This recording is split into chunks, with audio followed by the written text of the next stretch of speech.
Hi guys, it's Andy from Man City Fan TV, and welcome to this preview for Saturday's FA Cup semi-final at Wembley, 7:45 kickoff versus Arsenal. And because it's Arsenal, what we've done is invite Terry from Claude and the Banstas on. So how are you, buddy? I'm all right, thank you very much. Been a couple of hard days over the last couple of days, but no, the result last night have obviously cheered us up a little bit. I'm sure we'll get into that in a minute, but no, I'm really good, thank you, Andy, and thank you and to all your fans for letting me come on this channel. You're more than welcome. Well, we've worked with you a couple of times in the last couple of months. Anyway, how's the channel doing? Before I sort of ask my first question. The channel is doing really well. I mean, realistically, we've only been going for like 2 to 3 months since we're collaborated with Claude. Obviously, you can see we've got the merchandise now with the caps and the hats going. We've got membership going on our YouTube channel now. We've got our intro website up and running, so everything's going in the right direction. To be honest, Yeah, Andy. I was watching your live watch along last night and made a few comments and saw you've got nearly 22,000 followers already in a couple of months. So that's amazing. Yeah, I mean, obviously, like I said, we can't grumble. It has been hard over the last couple of days, like I said, with recent things that's happened. But as I said, we just can't grumble. You know what I mean? Everything seems to be going in the right way, Andy. We've got some great shows lined up, and especially the review the Premier League that we get representation of all the Premier Leagues, like yourself, Craig from Anfield Agenda, Lee Chappie from Leicester, all great people, and it's been a right laugh doing it, mate. Brilliant. Well, you mentioned that over the last couple of days. It's been a bit of a tough one, and obviously it's got a lot of publicity in the media and papers and you name it. Just want to ask, how's Claude doing? Obviously, on the night of it happening and it all blowing up, he was in a pretty bad way, to be honest. As you can imagine, uh, it's quite hard to sort of talk about it without, giving your real true feelings, if you know what I mean. But at the moment, the last couple of days, he sort of picked himself back up. Obviously, he's got me and Diesel right beside him. I think this refutes any sort of questions that was asked of me and Diesel. We're just jumping on the bandwagon of Claude and his followers and all that, and we're just riding his coattail, if you know what I mean. But listen, at the end of the day, we're going to get him through it. We've had nothing but love and support.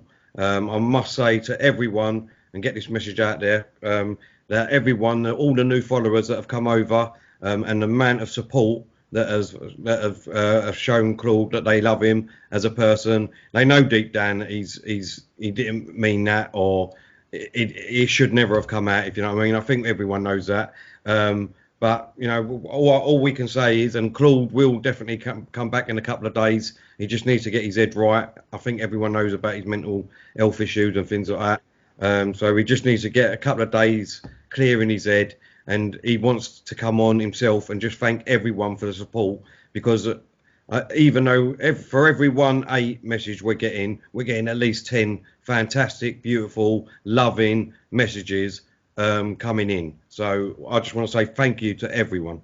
Yeah, I mean, it's a difficult time. We all make mistakes. We all sort of, things get taken out of context, regardless of what the truth is. I don't know. But like you said, I think it's common knowledge that Claude has had some issues with mental health in the past, and things like this don't help. So I hope people really sort of think long and hard before they just jump on the bandwagon and be a keyboard warrior. And so hopefully, fingers crossed, Claude will be back soon on your channel. And we wish him all the best. And I hope everything works out for you guys. But anyway, moving on to the game on Saturday, which is what we're here to talk about. Well, last night you played Liverpool, and I think every single Man City fan was thinking, please do us a favour. And obviously with Mikel Arteta being there, a brilliant performance, a great result for you, 2-1.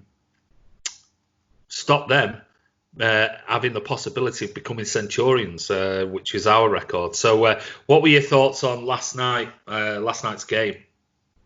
I mean, first of all, I think I'm in the same boat as every other fan out there. You know, I did not see that result coming. I predicted that we would probably lose 3-0, 3-1. Um, so I was shocked as anybody. I mean, you know, to go 94 minutes without our defence making a mistake, I think it's an absolute brilliant achievement, to be honest, especially with David Luiz in our defence. But look, I mean, you know, I'm a big fan of Arteta. I think we're going to get into that in a minute, and I'll explain my thoughts behind Arteta. Yes, I know people will probably say that Liverpool's already won the title. They're probably on the beach already, if you know what I mean. Their mind ain't set there. They ain't playing out their proper 11 and things like that. But I always say you can only play the team that's in front of you. And there was 11 players out on that pitch that are fantastic in their own right. Virgil van Dijk, I think, had a poor game last night. He made a couple of mistakes. So did Alisson in goal, which probably did gift us a good couple of goals. But look, you can only do what you can do on the pitch. I think we played defensively very good last night. I mean, we wasn't brilliant, you know what I mean, but we got the job done. And like most people say, sometimes it's not about the performance, it's about the result. So we won 2-1, and that's all you can ask for, Andy. Absolutely. And yeah, it's of all. I mean, it was sort of written in the stars, wasn't it? The team that stopped Liverpool getting 100 points was managed by ex-Man City coach Mikel Arteta. So, I mean, the memes that were going around last night with, you know, fist pumping Pep and Arteta and elbowing and all that type was brilliant, absolutely brilliant. So I just want to thank Arsenal for doing it for us, and it couldn't have been a better team in the Premier League to stop doing it, especially with Arteta, because we still love Arteta, and a lot of City fans think maybe one day he might come back and manage after Pep. But anyway, that leads me on to my next question, which is about Arteta, which is, how's he doing? I mean, I know he's only been there for a short period, and you've had some in and out results, but I think sometimes some of your players haven't been great. But how, from your perspective as a big Arsenal fan, how has Mikel done?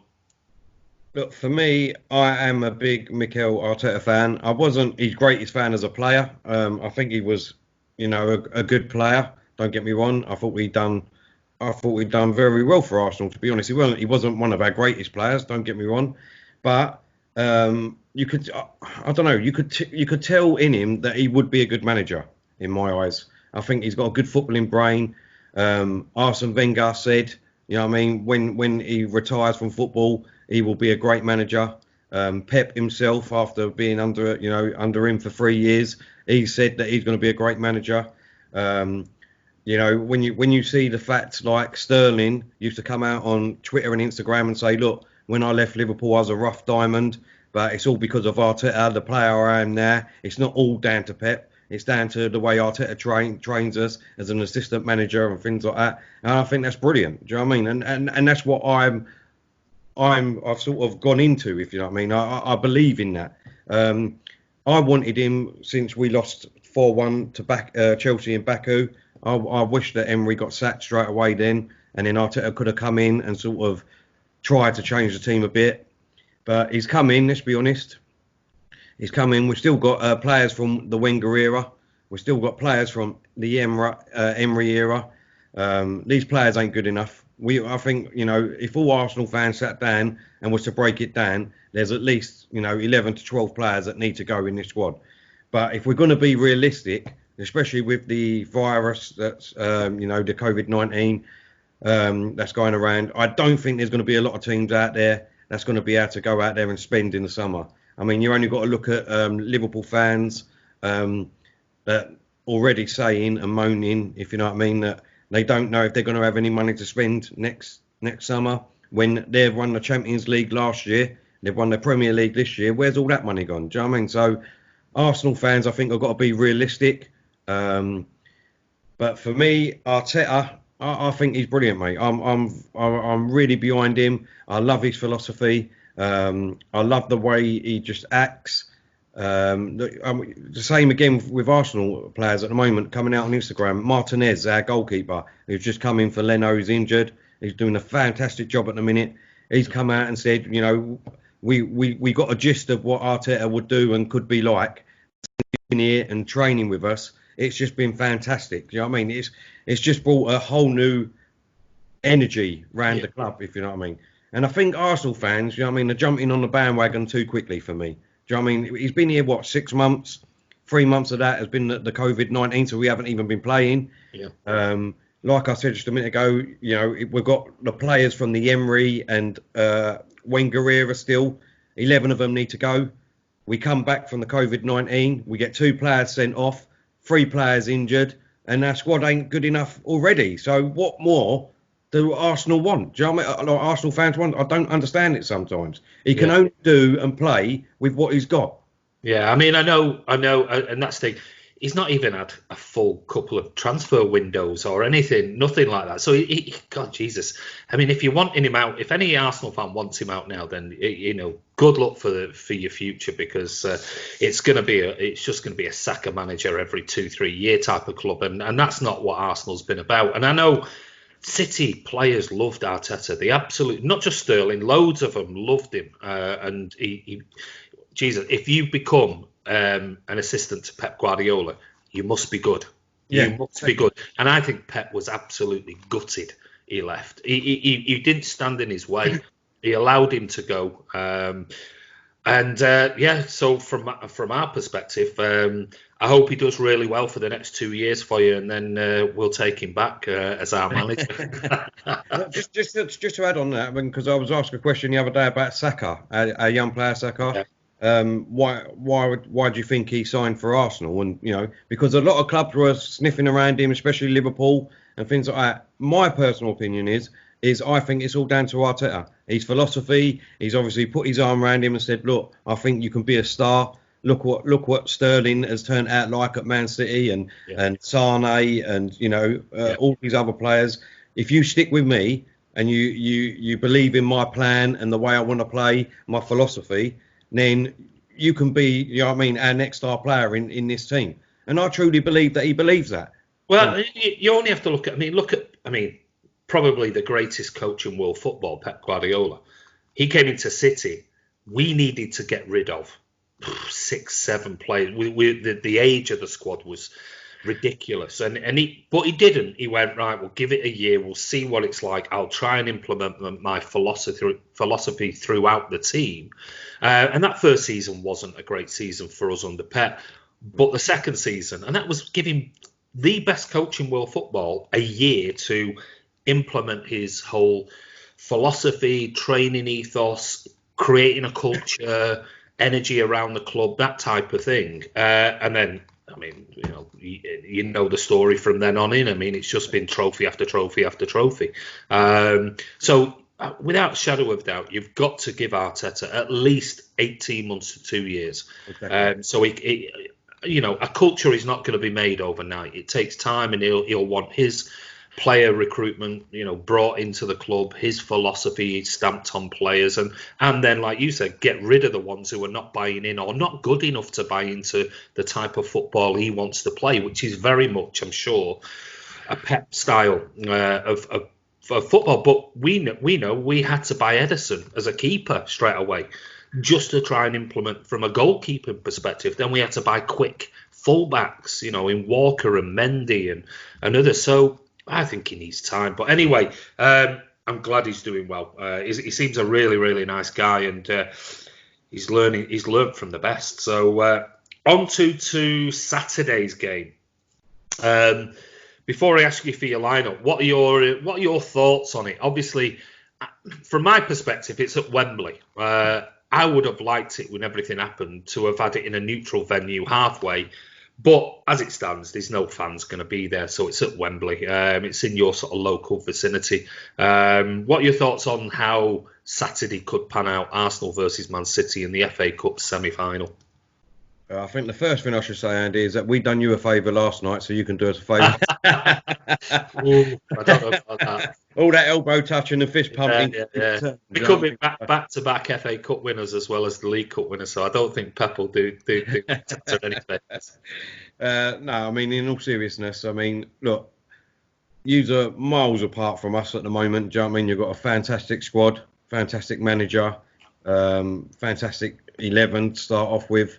And if we're being truthful, it could easily be 4-5-0. Do you know what I mean? It could, as soon as your first goal goes in, if you score, if you know what I mean, then unfortunately I think our heads might go down, and we could see a few goals.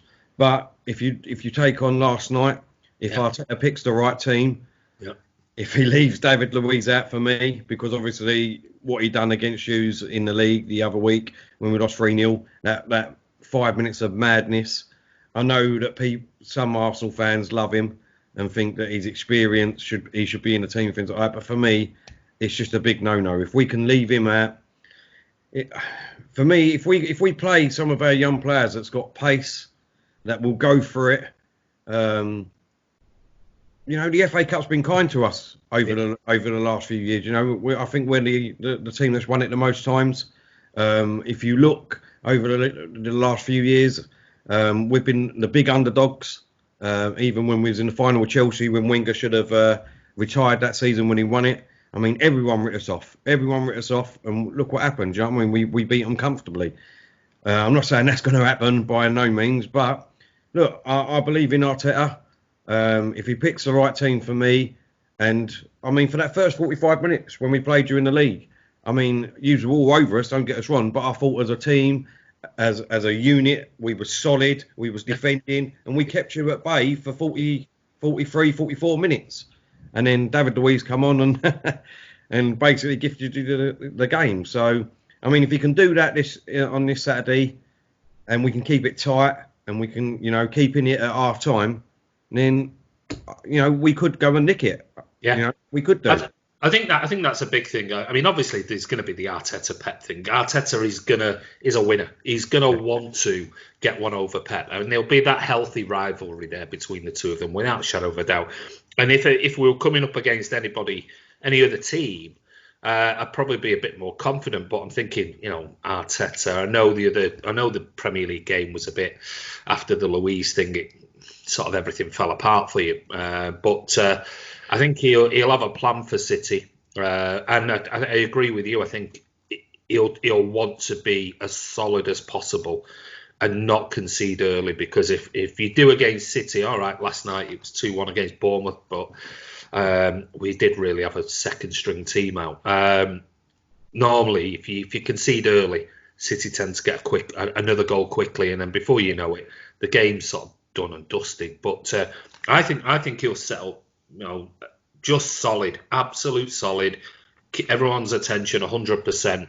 Don't let City get behind the back of you, and then see what the second half brings. But it's gonna be interesting. It's fascinating. Must admit, every time I've been to Wembley versus Arsenal, it's tends to have been a pretty easy ride lately. But I don't see that for this weekend, though. I do think Pep will play his strongest team. I think he was resting players and bringing players on and off last night for that game on Saturday. But anyway, give me your lineup then. Go through your lineup. I'll give you my lineup from us. Who do you think Arteta will play? Okay, just before I say that, it's quite interesting because we haven't beat you in 7 games now in all competition. The last time that we beat you was in the FA Cup, 2-1. Yeah. So, and I would love to see that scoreline again. So I did predict that last night. I just thought. I don't know. There's just a feeling that I've got in me. Well, I think we're going to do predictions after, right? So team line. For me, obviously, it's going to have to be Martinez in goal at the moment. He's been brilliant since Leno has gone out injured. And the thing is, you've got 2 good keepers now. Yeah, exactly. You've notoriously always had pretty decent keepers. Now you've got 2 really, really decent keepers. I mean, since he's come in, honestly, he's been fantastic. And, I mean, there's a bit of a battle going on with the Arsenal fans at the moment. Half of them saying that Leno should come straight back in the team because he's number 1. But I'm not in that camp. I think Martinez has done absolutely brilliant. Leno has been out injured. And you say to these players when they come in that show me why I should pick you as number 1. And he's done that for me at the minute. Do you know what I mean? I can't see why he should be taken back out when Leno comes back in, to be honest. I like how tall he is. He seems to feel the goal out a lot more, and his distribution when he gets the ball straight away to get us straight back out on the attack, it's fantastic. So, unfortunately, for me, I think Leno needs to, and it's good to have competition, isn't it, Andy? Let's be honest. Absolutely. You know what I mean? So he should be on the bench and waiting for that mistake by Martinez now to get back in the team. Well, I mean, but certainly when it comes to cup competitions in the past, I don't think it'll happen this weekend, but Pep notoriously played Bravo in the cup competitions, and even though some City fans don't like Bravo, I've never had a problem with him whatsoever. He made a few ricks early on in his career. Listen, he's won us League Cups, he's won us FA Cups in penalty shootouts and everything. He's never done anything wrong in any of the big cup competitions, and Pep notoriously left Edison for the Premier League and Champions League and gave Bravo the cup competition. So it's massively healthy to have competition. You don't want a player guaranteed to be in the team. It'll make Leno up his game, which is exactly what you want. Yeah, no, exactly. So I'd have Martinez in goal. I'd go a back four because I've always said I don't like a back five. I've never have. I think that just puts too much pressure on your defence and you start playing defensively. I know I'm not about that. For me, it's all about if the best way of defending is by attacking. You know what I mean? Because if the ball's down the other end, you don't need to defend. It's not rocket science. So, but for me, I'll go back four. I'll go Tierney, who's been fantastic since he's come back from injury. Definitely a future captain for Arsenal. I'd love to see him captain. He's been brilliant since he's come back. So Tierney left back. I'd have Olding, who I really do rate and like. He's unfortunate he keeps getting injuries. If he can stay injury free, and if we can get a bloody good defender next to him, he could turn out to be a great defender. He reminds me so much of John Stones. Yeah, that he's good on the ball and he's a decent defender, but it's just been injury after injury after injury. That's his problem. I think the only difference I would say with obviously Olding is that he's not had a great partner next to him either. I mean, every time we put a defender there, it doesn't matter who it is, they seem to have mistakes in them, which then generates him to make mistakes, if you know what I mean, which, it's just not right. If we can get a good defender next to him, I'd like to see how he would do, because I think he's really good. And I love what he done to Mane last night when he went in for that 50-50, pushed him on the floor and then just stared at him as if to say, don't care who you are, mate. Do you know what I mean? So that's what we need. We need a bit of that. So I'd have Olding, and at the moment we haven't really got a lot of choices to pick from. But I'd have Mustafi, because under Arteta he has improved a bit. So, and with them two playing with each other, I think is a lot more solid than any of the other defenders. And like I said, I don't even want David Luiz anywhere near my team on that game. And obviously, me personally, I think Bellerin's done all right, but I would set him. To be honest, I think he's been at the club, too long now. I think, it would be better for him to go and have a new challenge and us to have a new challenge. That's just my own personal thought. I personally like Maitland-Niles. There's been a lot of rumours at the moment saying that I don't think he's going to stay at the club. But I think Arteta could make him into a brilliant player. He has got a chip on his shoulder that needs to be knocked off his shoulders.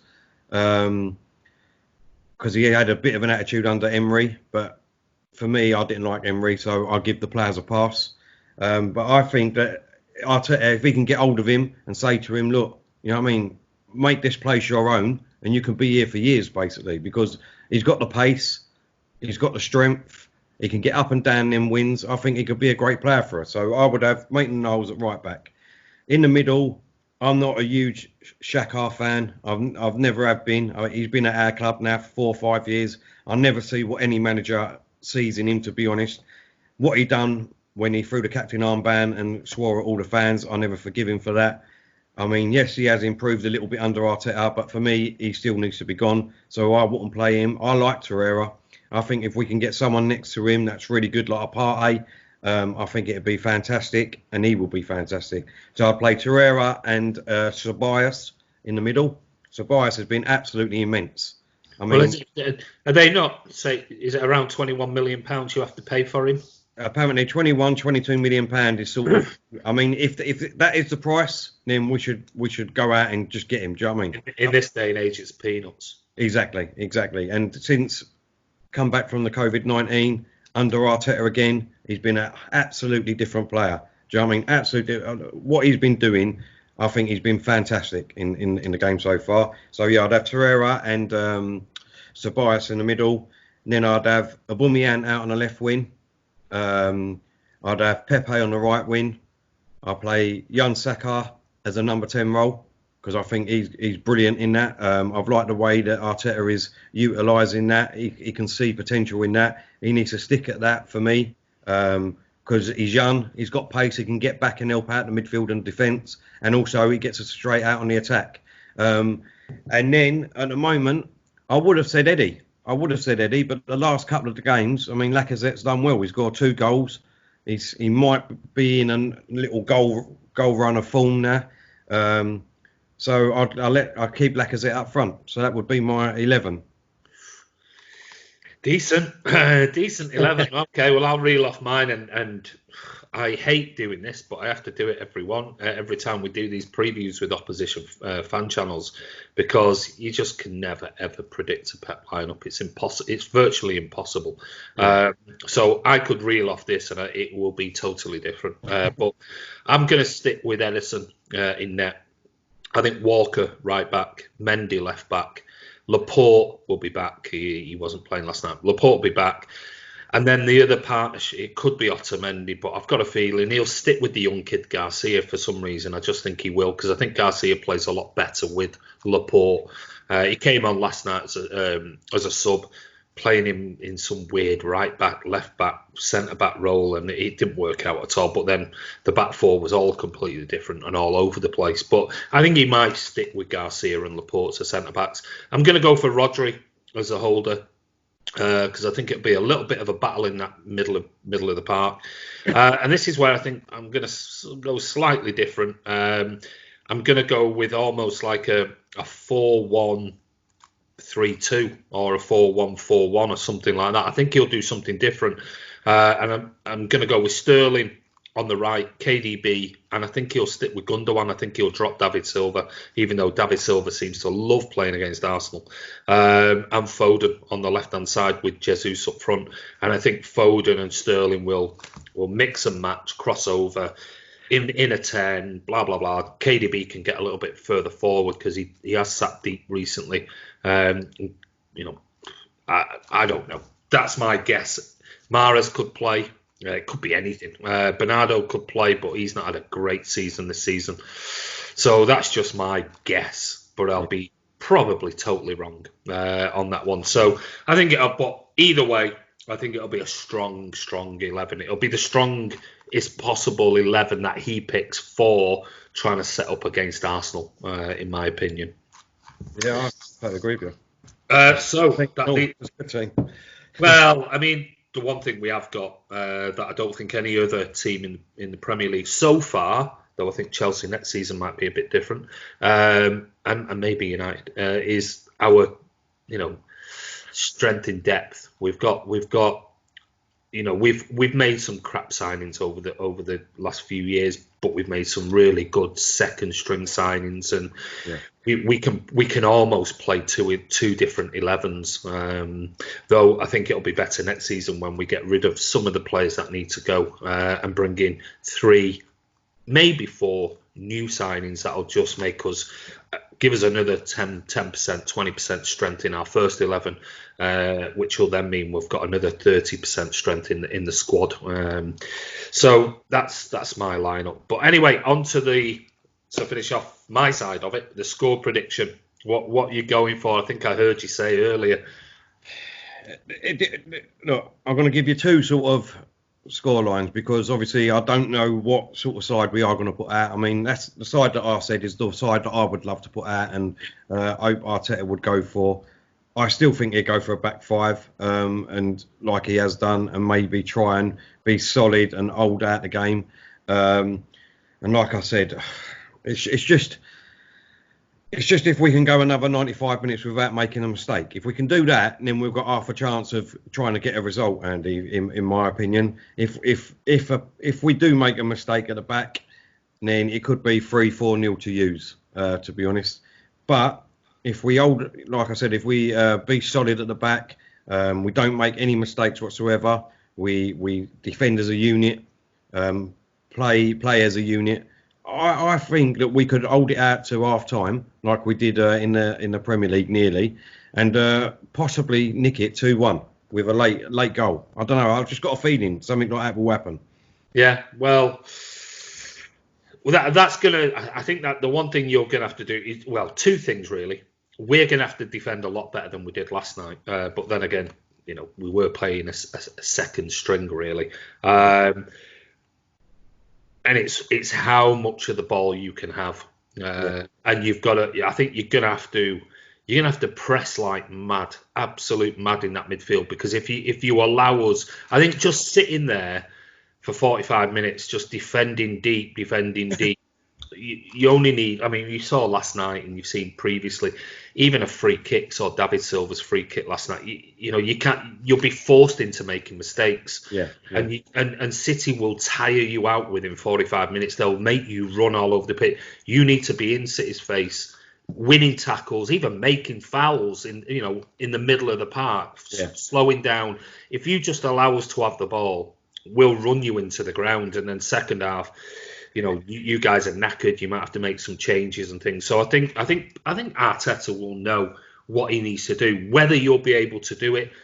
But there's always a Rick in City. There's always a Rick at the back, always. And I think if you do press and you're brave, I think you're looking at the Bournemouth game last night in the second half. If you're brave and go for it, I think there's always an opportunity to score against us, because defensively we're not brilliant. We just aren't that simple. So I'm gonna go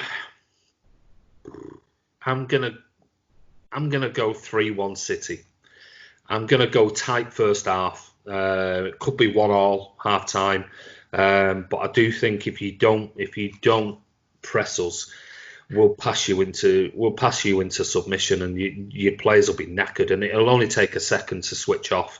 And if you've got David Silva coming on in the second half, he can play balls behind the back of players, and it's 1-on-1 with a keeper again. But I think it's going to be a tight game. I do agree with you. I do think with Arteta, I do think being a big occasion at Wembley, if you're up for it, it's going to be an interesting game. I think it'll be an exciting game one way or the other. But well, we'll wait and see. But have you any questions? Any questions you want to ask us, or? Yeah. I mean, obviously we spoke about earlier, and you seem to have high praise about Arteta. So, are you saying then, because this is very interesting, because obviously, if Arteta did stay and Pep did leave, would you, and do you think your fans would have been happy for Arteta to take over as Man City's manager? I'm sure, like any of those type of questions, I mean, I can't speak for City's fan base, but I can speak for the majority of people I speak to, and we interview and come on our channel and present on our channel. I think a lot of people like Arteta, and the fact that he's had nearly 3 years under Pep and knows the philosophy, he knows the players inside out. The one big problem you've got is, and you've seen that when you got rid of Wenger and brought in Emery, the players seem to hate him. Yeah. Now, it only takes the wrong kind of chemistry, and everything can be lost. You won't have players buying into a new philosophy. So if somebody came in after Pep, they'd have to have the same.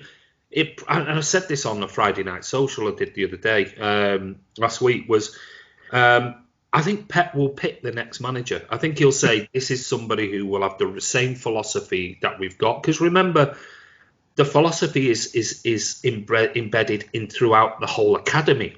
The women's football, it's everywhere. It's Pep's philosophy. This is how we play. We play from the kids. I mean, you only have to look at videos of the academy kids at 10, 11. They play the same way, and that is the philosophy right through the club. So the transition from under 15s to under 18s to EDS level, there's no difference. They play the same way.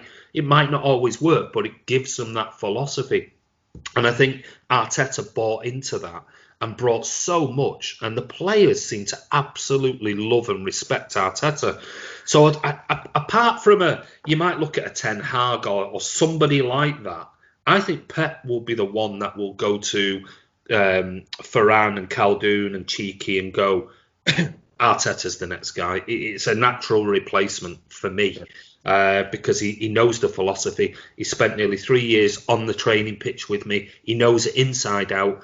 If you bring somebody else in, they're either going to want to implement their philosophy, which could work, could easily work, but it might be completely different, which means then the whole academy system changes, everything changes. So, yeah, for me, I mean, there's rumour. The problem being at the moment is there's rumours that City have offered Pep an extended contract, and he won't. I don't think he'll sign anything yet. It'll be towards the end of the season if he does sign. But he's got one more year left. He said he's definitely staying, without a shadow of a doubt. I just think it all depends on if he signs, because as it stands at the moment, he'll want to go after Klopp. He'll want to win that Premier League back, and he'll want the Champions League, whether it be this season or next season. And if he hasn't won it, then maybe he'll go, I'll give it another year, one more year. But out of everybody, I think we've got the perfect replacement for Pep. Not this season, not next season, not the season after, but maybe in a couple of years' time. But that depends on how Arteta's doing at Arsenal. He could win you an FA Cup. He could get you in the Champions League next season. He could get you a good run in the Premier League title race or something like that. He might say, "No, I found my place. Yeah. I'm happy here." So, yeah, I mean, with Arteta, I'd say there'll be many City fans that would be quite happy in a year or two's time to look at Arteta, how he's done at Arsenal, and have him at City. But I guess we'll wait and see. Yeah, no, I mean, so what would you say, Nin, to, I would say, after Arsenal fan base saying that he was just Pep's cone picker-upper? Oh, ridiculous. Absolutely. If any Arsenal fan thinks that Mikel Arteta was a cone picker-upper, they are delusional. They are absolutely delusional. He worked on the training pitch so much with the players. I cannot believe that an Arsenal fan would go, "Oh, he was a cone picker-upper for Pep Guardiola." Do you honestly believe that Pep Guardiola would employ as his assistant coach somebody just to pick up cones? He's our Dominic Torrent. He's got the new guy in at the moment on a 12-month contract. People he trusts. To work with Pep, he has to 100% trust in you like nobody else. And now, to be an assistant manager, that trust has got to be implicit, absolutely implicit. Pep doesn't employ cone picker-uppers. He just simply doesn't. So anybody who says that is delusional. Arteta will have learned an invaluable amount of experience from Pep Guardiola. You couldn't even buy it. You couldn't even buy that if you wanted to. So it's just whether you will end up having the players that Mikel Arteta needs to implement the system he wants to play. And it's not going to happen this season. It's going to have to be implemented over the next 12 months, 18 months, like Pep did at City the first season he was here. Once he gets the players he wants, and it doesn't always happen overnight, because the board might say, no, you can get rid of 4 players, or you can have 2 players in.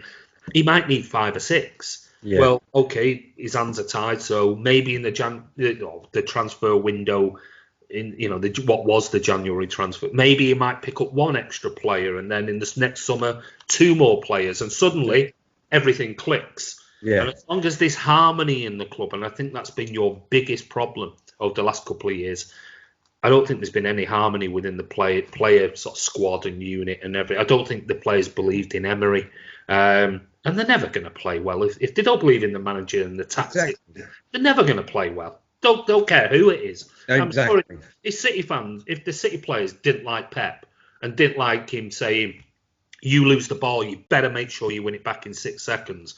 Otherwise, I'm going to be all over you. And you need to do this, and you need to live your life right. And I'm pissed off that you're out doing this." And if they didn't like that, they wouldn't play for him.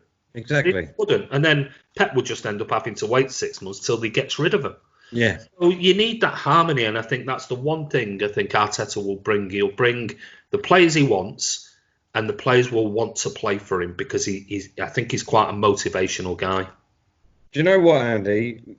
Speaking to you, honestly, is exactly the passion that I feel about Arteta at the moment, and what he could possibly do at Arsenal, given the tools, if our club back him. If they back him, and we give him at least, like you're saying, 2 years to change everything at our club, like you're saying Pep did, You know, and that's what he said in his interview when he took the job. In my eyes, he said that in his interview. He said, you know, if you want me to be here, then we've got to change everything from the bottom right up to the top. That's it. I mean, if you want a philosophy, that means it's got to be a long-term vision. But the owner has to buy into that. You know, Yeah. Kroenke and the others, they have to buy into that and trust him. I don't think they ever did that towards the end with Wenger. Even though Wenger was immense for you guys, don't get me wrong, he was immense, and he probably overstayed his welcome towards the end. But they never backed Emery, and they never gave him a long-term plan, and Arsenal need to stop being penny pinchers, and they need to invest, because unless you invest in a squad in this current era, you're never gonna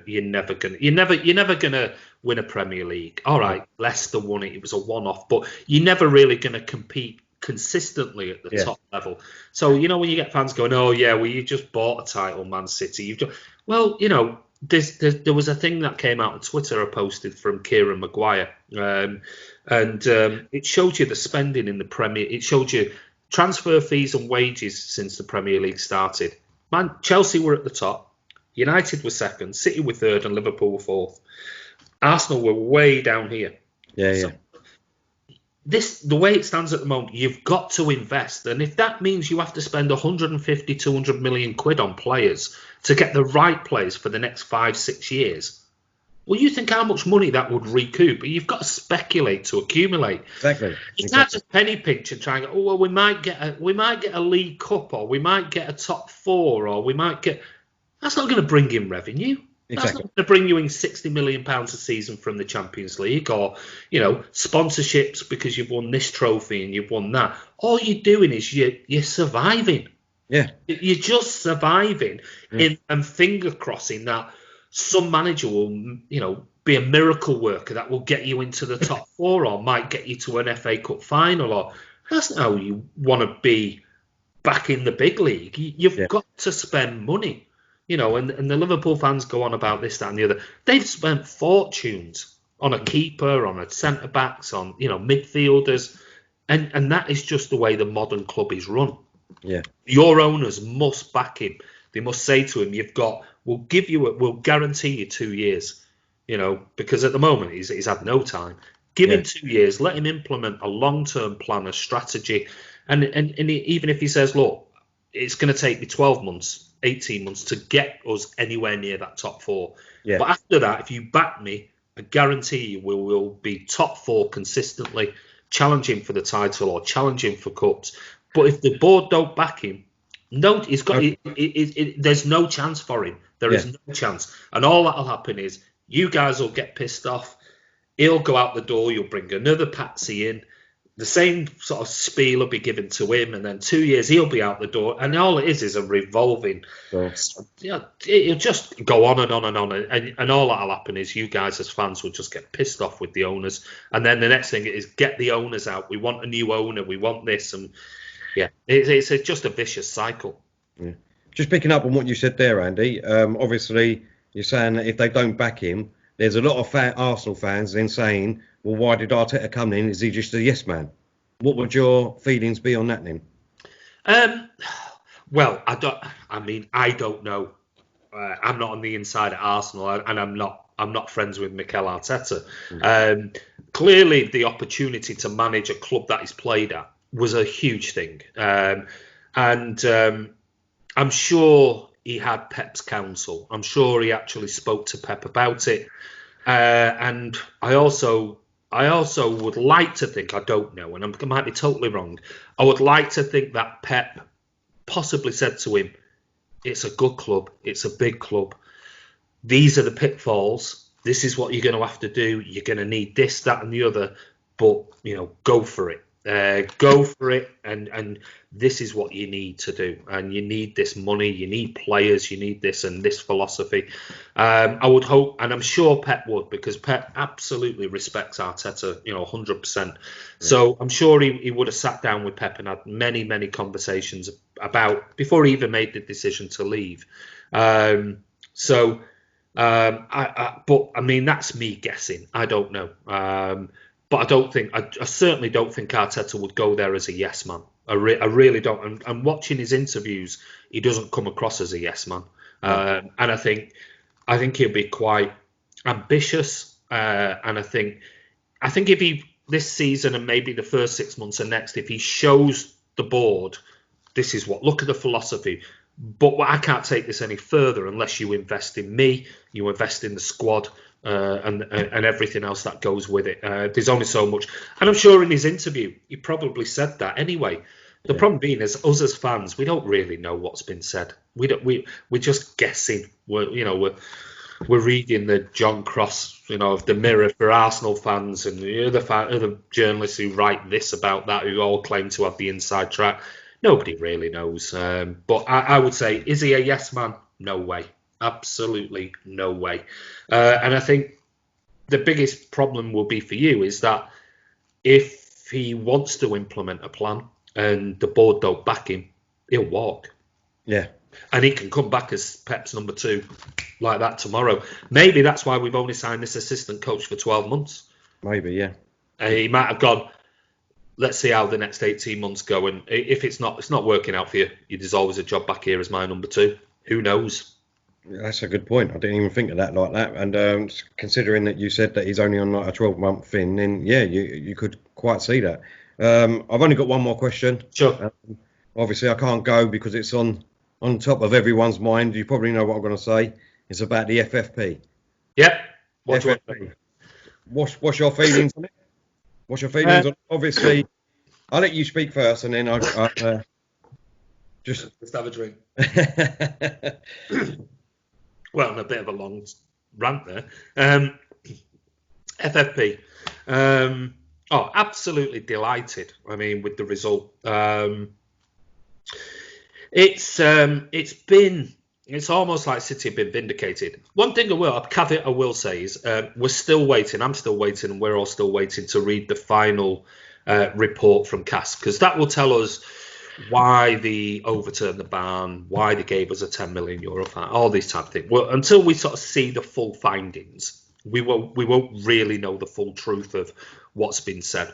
Because all we get, since the decision was made, all we've had is, you've still been fined. Well, that means you're guilty. And no, there were 2 charges, and those 2 charges were overturned by CAS.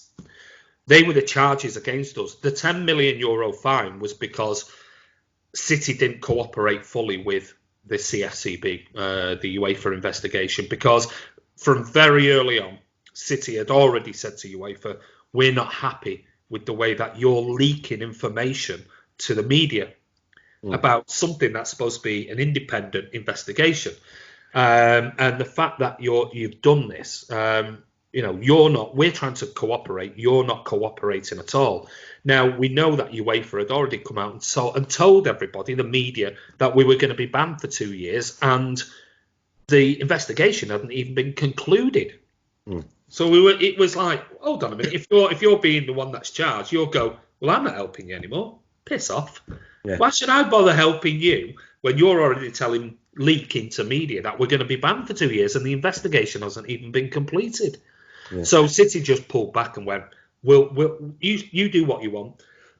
We're not helping you anymore. We've given you everything we possibly can, and all you're doing is making these leaks to media about what's going to happen.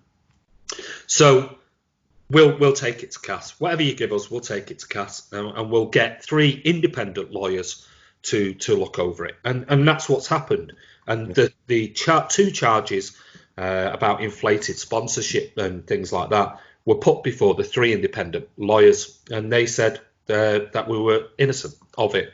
Now, there were time-barred elements of it, the time-barred elements were just ridiculous from UEFA's point of view, how their lawyers can put the charges to the CAS panel or to City and then go to CAS, when clearly they must have known that, well, this is outside the 5-year period. CAS must have looked at that, and this is the one I want to look at when the findings come out. Whether it's got asterisk, laugh out loud, LOL, when they actually read the charges that were outside of the 5-year period. Because the 3 lawyers at CAS must have looked at it going, how are you charging City when you know this is time barred? you can't bring this back in again. How are you trying to charge them? And the problem being with UEFA was they investigated it, they charged us, and they gave us a punishment. That's like the police arresting you, interviewing you, charging you, and then telling you, oh, by the way, we're going to give you 5 years in prison. No, they investigate you, they charge you, and they send it to a court of law to actually determine whether they prosecute you and whether they find you guilty and whether they give you a sentence and what that sentence is. UEFA did everything. Investigated, charged us, and gave us the full thing. So they've come out of it in a really bad light. But that was what the €10 million fine was for. For basically, it's like you being arrested for speeding, and they take you in and they question you, just go no comment, no comment, no comment. And we'll take you to court then if you're not going to. Fine, no comment, no comment. I'll fight it in a court of law. Oh, by the way, you got away with the speeding, but you interfered with the investigation, so you're getting £100 fine. Okay. Yeah. And that's basically what happened. So I think we'll wait and see what the full findings, what they say, because there could be some other little bits in there that. Do I think Man City were totally innocent out of all of this and never ever did anything wrong? Probably. But do I think that they've maybe circumnavigated rules in a way? And yeah, probably. Yeah. But if you can do that, I mean, let's face it. If you're a business owner and you go to your accountant and say, make sure I pay the least amount of tax possible this year, if they can do it legally, your accountant's going to make sure that you pay the least amount of tax. Yeah. So if you can circumnavigate certain rules, the problem being is that UEFA they had it in for us. They've had it in for us for years. They didn't want they didn't want City or any other club to join that cartel.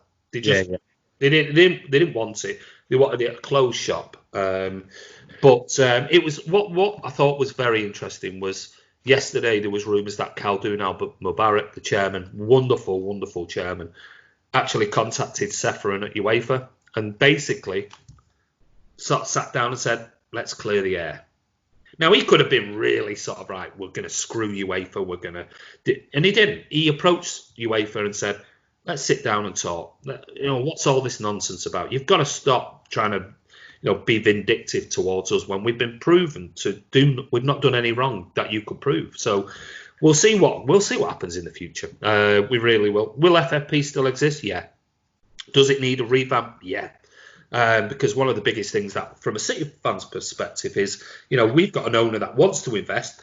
I bet you wish you had an owner that would want to throw money into things. So you've got a business that wants to throw money into it, got zero debt.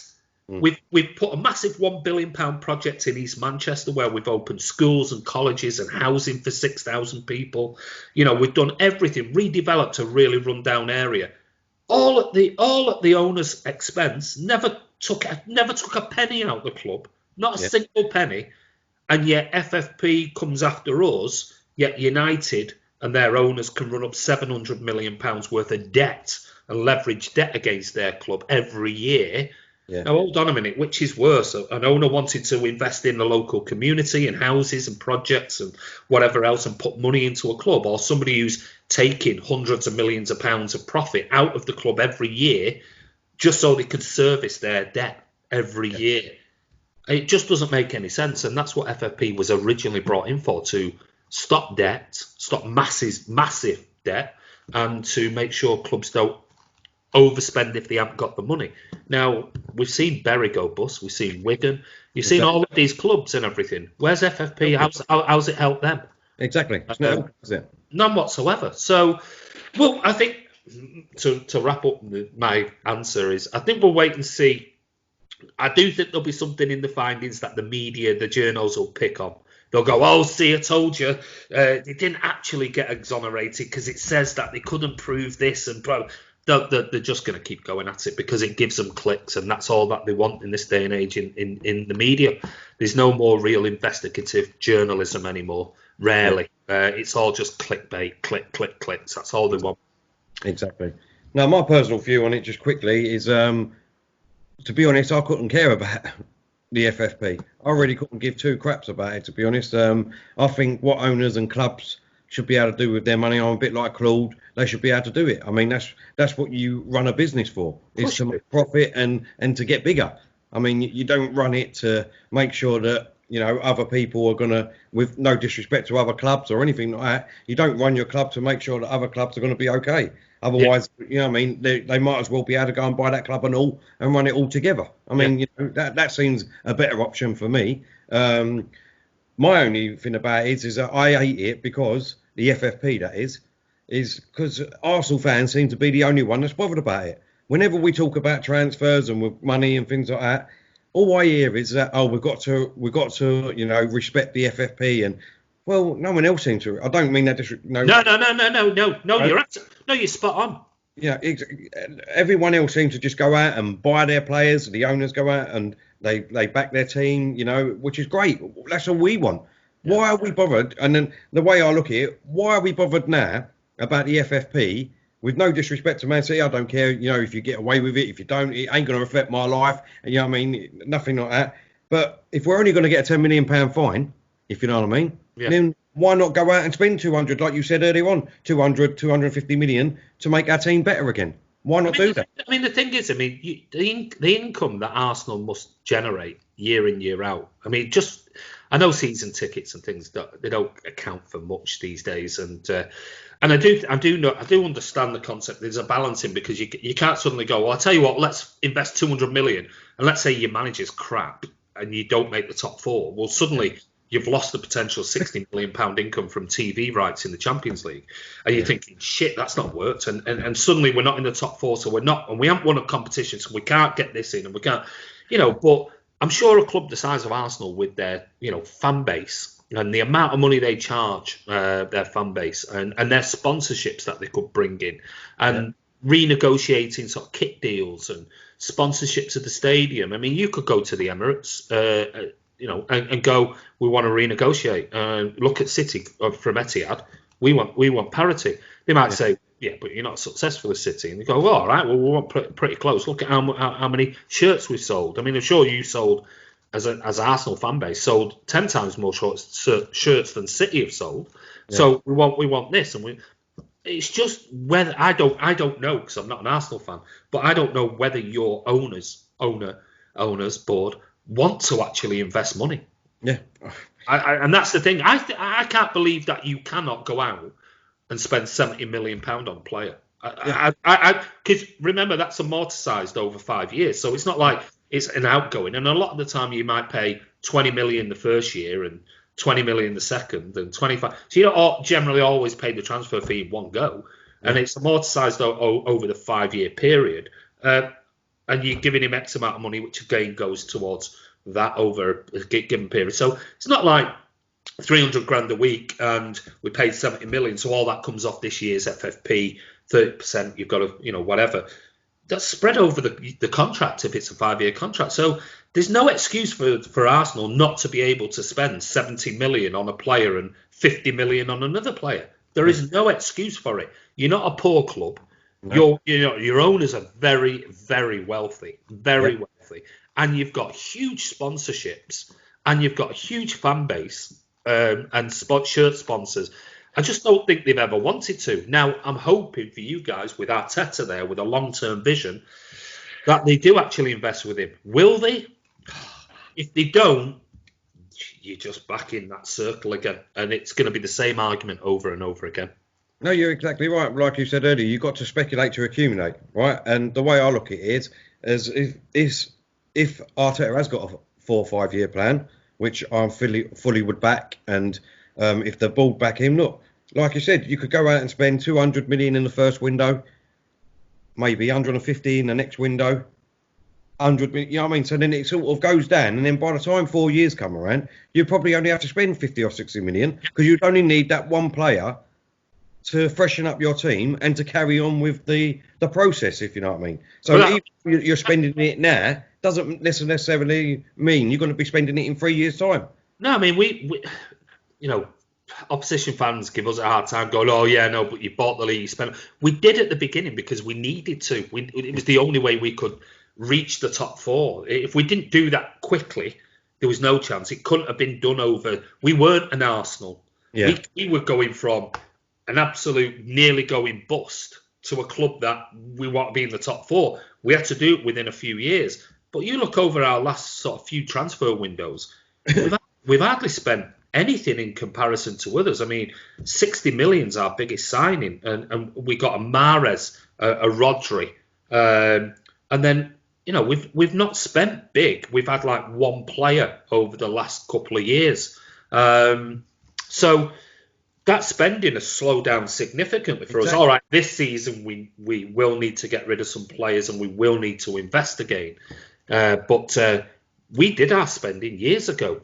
It's just been a steady, a couple of players here, a couple of players there thing. But unless you do that, or you have an amazing youth system that you can bring through, and well, that's generally never going to get you in the top four. It isn't. It might, you might be competitive for 3 months or something, but long term, especially if you want to fight on four fronts as well. I just wish you all the best with Arteta. I do. I think he will be great, but he won't be great unless you board back him. No, I totally agree with you. Mate. Anyway, listen, Terry, I want to say a massive, massive thank you for coming on for this preview. It's been really enjoyable. For the people watching, where can they find you? We're on obviously Instagram, Twitter, Facebook, and YouTube under Claude The Banstas. We've got our own website now, www.claudeandthebansters.com, where you can go over there, have a look at our website, buy all our merchandise. We're on all over platform. Me myself, I'm on Twitter at I'm a Gooner, or on Instagram, I'm a Gooner Terry, and so you can find us all there, Andy. Brilliant. Well, listen, I'm sure you'll be doing a live watch along on Saturday. It's my turn this week. Yeah, I've got to do a live watch along, but as it goes, I might just nip out and I might just switch over to yours and have a look what's going on and maybe send you a few messages. But anyway, listen, enjoy Saturday. Good luck, mate, and good luck for the rest of the season and next season with Mikel Arteta. Now, I just want to again thank you for inviting me on. And it's been an absolute pleasure. I can't believe we've been talking for an hour. It's just been so easy. It's gone so quick. And thank you very much. And obviously, good luck to you. Not that you're going to need it, hopefully. But good luck to you, Andy. And like you said, I'll exchange a couple of texts over on Saturday. Hopefully, it'll be good ones from me and bad ones from you. But there you go. But listen, take care. This is Andy from Man City Fan TV. Don't forget to subscribe. Hit that bell icon. Make sure your notifications set to public, not private. That way, when the videos are posted every day on the channel, you'll be notified. But anyway, Terry, take care, buddy. I'll speak to you at the weekend.